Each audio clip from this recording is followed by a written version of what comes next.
Hello, welcome to the Gail And Tammy show. We really are getting good at this. We are. I wish they could see our faces. I know. Yes, well, back to Max. That's okay. That's okay. It's important. It is definitely important. Yep. Better to be safe than sorry. Better to be safe than sorry, for sure. Okay, so we've had some kind of cool things happening. First of all, we're back from Hawaii and we are alive. We are alive. Yeah. No sharks. Oh, we are. No stingrays or killer we whales. did have a surfing injury. I did have a surfing injury, but it's okay. No. Yeah, it was. And I'm not sick. Let's make sure we tell No, people you're that. not sick. Yes, you've been screaming too loud. Yeah. Not at me, thankfully. No, it's very interesting. I was just telling Gail that I have this nephew that, well, when I would go to games before as just a spectator of these baseball games, when kids would play, I'd always be like, what is that parent doing making such a fool of themselves? Right? Like, they're like, go, go, go, go, go. Well, I had my moment. You're a fool. I know. I don't have any kids myself, but I have this niece and nephew that are the light of my world. But I was one of those people that jumped out of that chair, and I was like, yeah. And then I woke up like this. Yeah. Well, that's what happens. I know. Dead sexy. It's okay. Dead sexy voice. That's fine. Yes. So we need to talk about, not about us, we need to talk about On With Life.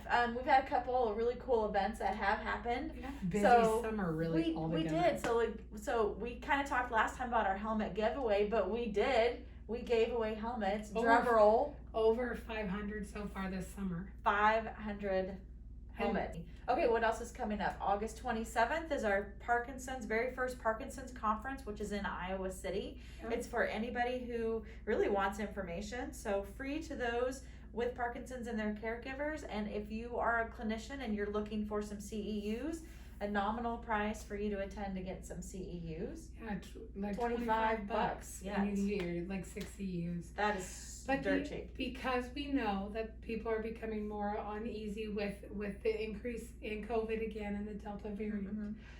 We are having a very limited number of slots for in-person attendance. Okay. At the event. So make sure if you want to attend in person, okay, that you get registered and put that down. We have things planned to still remain for it to be safe, and it will be mandated that people have to wear masks at our event. Okay. But we are also having the virtual streaming option as well. So if people are uncomfortable of attending in person, we have additional options that they can still attend that day by doing the virtual streaming. But they're still going to have to register. Okay. And you're just going to select that you want to do it virtually. onwithlife.org/PD-conference. Yes. Okay. That's to register, but to register for either in person or virtual. Yes. But you have to register. Period. You do have to register because even if you're going to attend virtual that day, we're going to send you a link that they can just click on and get right to what they need. Okay.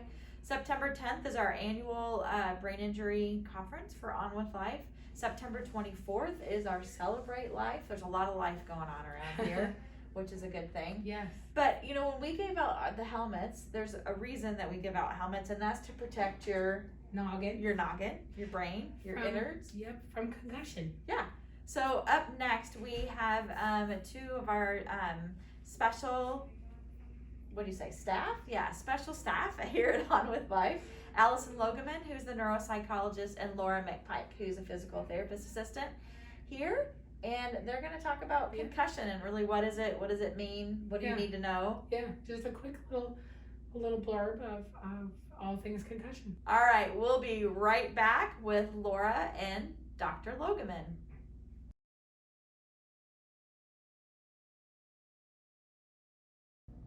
Hey guys, welcome back to the Gail and Tammy show.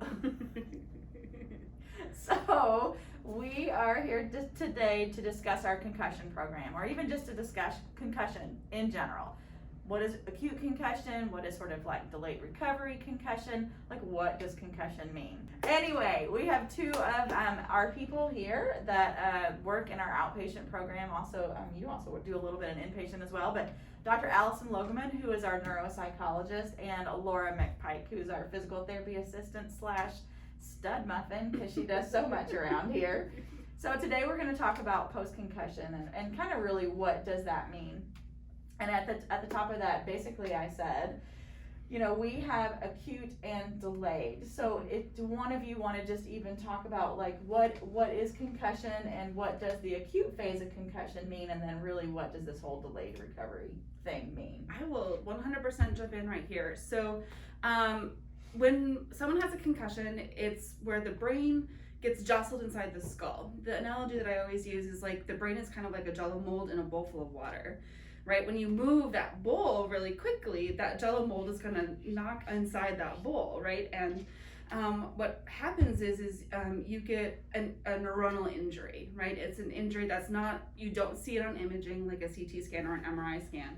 So that injury happens at the neuronal level, and that causes the brain to work not as efficiently as it did before. And you can have symptoms as a result of that, such as like irritability, fatigue, headaches, drowsiness.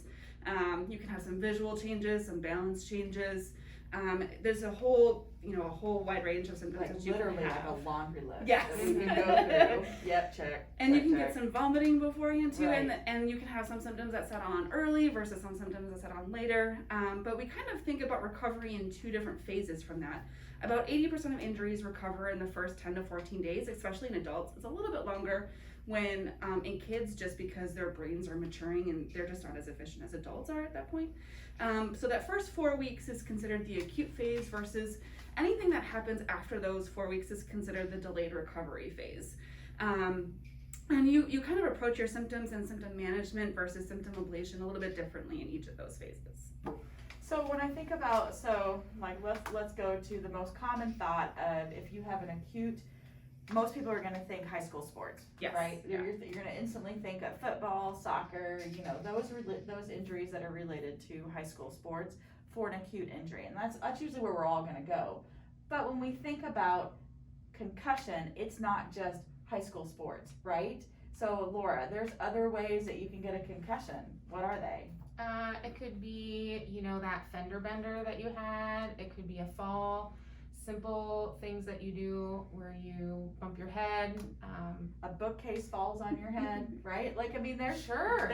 we've had some of those individuals Yeah. in our time here at On With Life, but it could be anything, It right? really Like, could. it could be anything that doesn't cause a major brain issue, but Correct. it's more like on that microscopic level, kind of like what you're talking about neuronal. Yes. You can't see it because it's microscopic. Right. Do you want me to translate? You also don't always have to hit your head. No, That's no, correct. gosh, no. Right, I mean, right. it has to be just enough shaking, right? Or Right. just For their- enough. Jostling.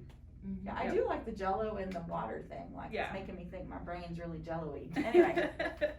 I would say we primarily see falls. That's like, especially outside of like the recreational sports thing, we primarily see people who have had a fall. Yeah, and I would probably add falls and motor vehicle accidents Yes. where it was like you got hit from the back and a little bit of whiplash and everything was fine. I had some cervical issues, kind of, stiff neck, what have you, and then things didn't quite feel right. Right. So I would add in that as well. Okay, so when we think about the acute phase, what do we do with individuals if they were to come to therapy during that phase? Well, so I think two really important things. One is that there's this old wives' tale that if after you've had a concussion, you should cocoon yourself in a quiet, dark room and not do anything for days. And in fact, the most recent research is showing that that's actually not helpful, and it prolongs symptoms, meaning that you tend to have symptoms persist longer than if you were to do a gradual return to activity, which is what we recommend here at On With Life. Is even if you're in that acute phase under the care and supervision of physicians and other like clinical providers, start that gradual return to activity. That's the best thing that you can do. The other thing that you can do is educate yourself on what a concussion is. And I think that's one thing that we do really well here at On With Life, is providing that educational piece, teaching you about your injury, teaching you about this is how you manage your symptoms, and this is how you manage all of those other things that happen in your life following an injury, like stress and depression and anxiety, and your reaction to this injury and your family's reaction or your work's reaction to this injury. Learning how to manage all of those things is equally as important. Okay, so say we're in the delayed recovery phase, you know, you're kind of after that 4-week mark and you're just noticing that things are not quite right. My vision might be slightly jacked up, my balance isn't the same, I got some brain fog, I don't feel like I'm firing on all cylinders, and you get a referral to come visit us at On With Life. So Laura, tell us kind of like what do we do with our individuals who have that delayed recovery, and what services do we offer? We offer many services, so speech, occupational therapy, physical therapy, as well as counseling services, to continue that education and things that Dr. Logeman was just talking about. But what we're gonna look at is how your body responds to that gradual return to activity. Some people have a really hard time with their automatic systems, so their heart rate, their blood pressure, things like that get out of whack when they're trying to return back to activity, and we'll work with them on that, and that's more of a physical therapy kind of component, as well as balance. Occupational therapy tends to focus a little more on the visual issues, and there's so many different things, from light sensitivity to your eyes not correlating and working together correctly, which, you know, all of your vision has to do with your balance, along with those headaches and that difficulty just functioning. It can, you know, then limit your ability to perform daily activities like driving, you know, and having that independence, returning to work, working on a computer, things like that. And so we can offer different alternatives and tools that you can use to return to those activities. And then speech can help with some of that brain fog and kind of working through the thought process and planning and pacing and things like that as well. I think one of the things that we have discovered by doing this program and treating people for so long, and we've been doing this for about 4 years, but as we've delved in more to it, I would probably say our OTs are finding about 90% of individuals who have delayed recovery from concussion have visual issues, and the visual system is so underrated and misdiagnosed, or, you know, it's just lost. And so I think that's one of those key things that we are finding in our program is vision. Mm-hmm. When you even think about the brain and all the connections that the brain has to the visual center and everything that has to occur, there are so many places where it crisscrosses, mm-hmm. and somewhere it could affect vision, and I think that's key. And I think when it comes to vision, people maybe explain a little more about when we talk vision, it's not necessarily, oh, I can read this clearly. In the case of concussion, maybe we should take a minute and just talk about what it is people are experiencing. Yeah, I mean, any one of you could want to So, delve into that. One of the analogies we use sometimes is thinking of like your computer, right? The hardware on your computer might be fine. Your monitor's working, your, you know, chips are all connected, your tower looks great, but the software is all jacked up. Software is where the problem is. So your eyes, right, your actual like eyeballs are working okay, right? And that's your hardware, but the software, the brain processing all of that information is where the disconnect is, or where the problem is. So if they go to their eye doctors might even say, your eyes are fine. Yeah, you're Right, 20/20 vision. totally Right, fine. so they're testing your actual eyeballs and how they work and how they're shaped and what they look like and how the acuity, the visual acuity, yeah. So if you go to a eye doctor with some additional training, they might look at it differently and really look at how the eyes are connected to the brain and where that disconnect might be, or how the eyes might be working together so that they're sending the same signals to the brain, so everything's kind of giving you that full picture. Right. It's a kind of like shed a little bit of light of that. We have 3 or 4 cranial nerves that go to our eyes to help our eyes function, which is a lot of our cranial nerves. And so that offers unfortunately a lot of opportunity for one of those cranial nerves, if there was even just a little bit of an injury in one of those, to kind of throw off the visual system. Right. It's really interesting. Yeah. I think when we think about too speech therapy, they often can work on strategies for attention, memory, emotional regulation, and I do want to touch on that kind of emotional regulation part. Yeah. And let's talk of sort of like those other things that tend to pop up or tend to pop up even more with our delayed recovery individuals, and that is going to be, starts with an A and it starts with a D, anxiety and depression. Which I'm looking at you as a neuropsychologist. You should have caught up on that one. Sorry, man. So, but statistically, we Yes. do kind of know if somebody has anxiety and depression prior to the injury, Yeah. what happens? Well, so it's a complicated relationship because you can have anxiety and depression as a result of the injury, as a result of dysfunction of different areas of the brain, but then you can also have anxiety and depression in reaction to the injury. So it's a little bit complicated, and if you have depression and anxiety before your injury, regardless of what that looks like, it's unfortunately gonna prolong those symptoms a little bit longer just because you're kind of starting off at a little bit of a disadvantage. And so I think at On With Life, we really make sure that we target all of those areas of anxiety and depression, and we do it in a couple different ways, including doing emotional regulation as part of speech and part of our education series.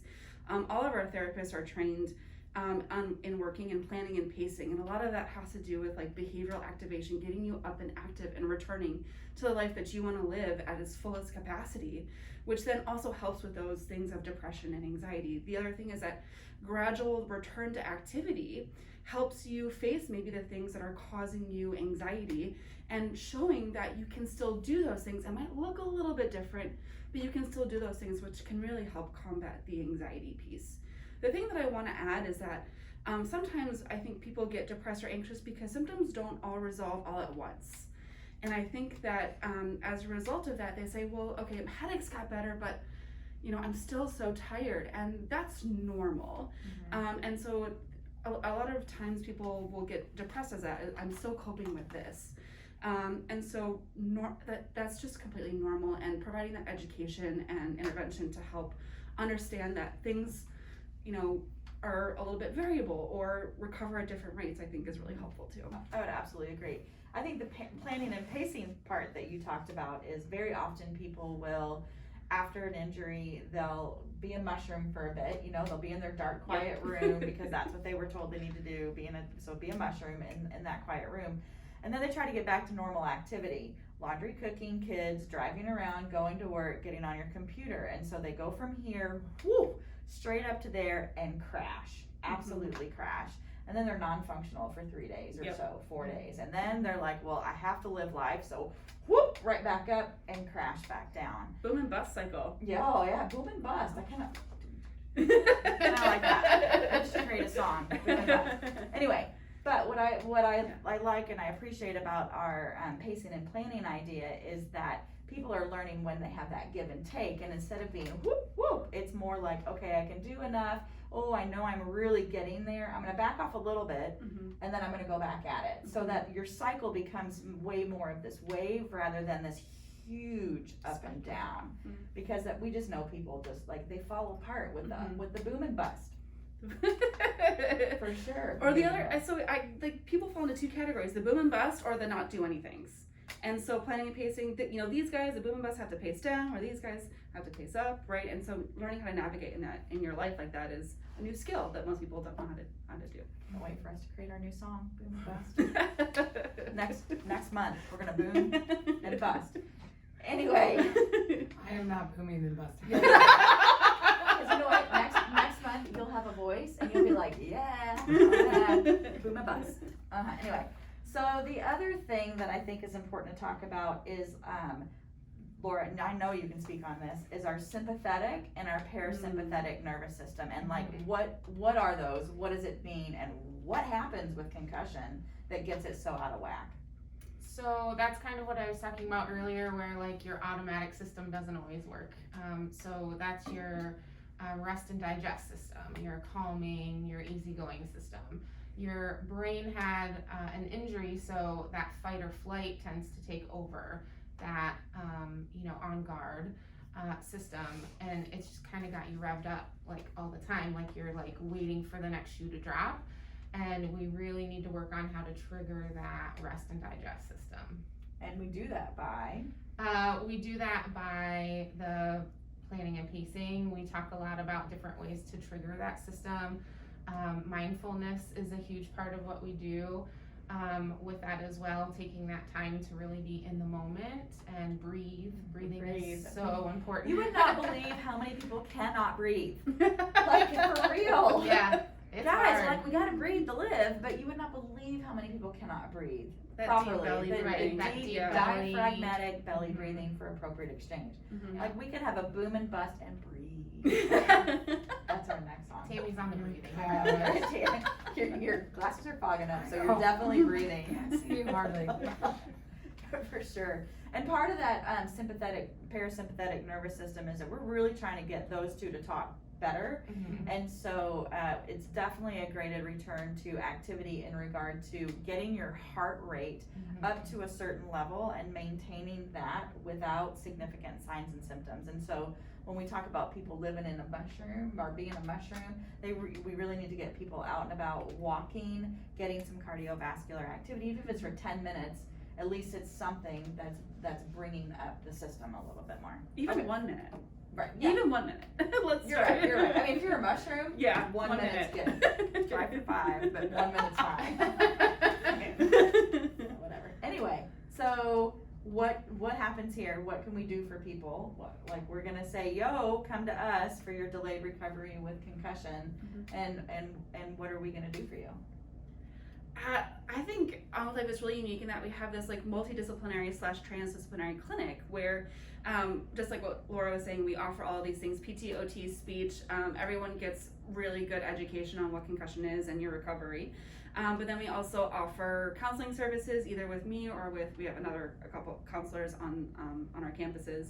And then also good referrals to the community in terms of like if anyone's having difficulties with that vision, we have good connections with a couple of neuro-ophthalmologists in the community, and we have some medical oversight in terms of like how do all of these things kind of contribute, and having this like conceptualization and understanding of the person as a whole, I think is really a unique thing that we do here, as opposed to just kind of like piecing together who this person is.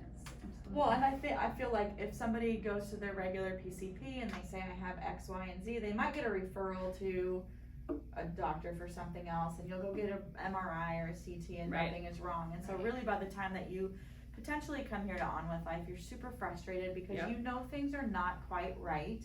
It hasn't been identified what it is, and we're able to look at the entire landscape and Right. say, we really need to target this area first. If we Mhm. take care of this one first, the other ones will then target those sort of at different time frames Mhm. to get the whole person. And I think that the other thing is because it's transdisciplinary, is that one symptom that you're talking about, let's target this first, we're able to track how that comes up in all the different domains. Oh gosh. How that one symptom pops up in speech and OT and PT, and we can have a really like united front of, okay, this is how I'm gonna help with this symptom here, this is how I'm gonna help this symptom here. So Awesome. you get a lot of different coping and management techniques for that. That's great. Okay, so if somebody wants to come here, what's the number? 515-289-9696. Awesome. I think we rock, and I think you need to come to us if you've got some either acute concussion or a delayed recovery from concussion, and we can for sure help you guys out. It's very, very important to make sure you seek help, and it's not the end all be all. We can help you move on and get on with life. You like that? I do. Nice tie-in. All right, now Tammy.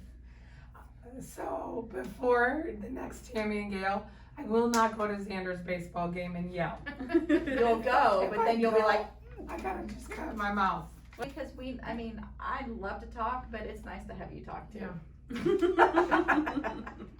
All right, so Gail and Tammy signing out. Thank you guys so much for being with us. More information. I mean, man, we have some smart people here. I think that is the We do. coolest thing ever. We do. Anyway, thank you very much from the Gail. And Tim Show. All right, guys, take care.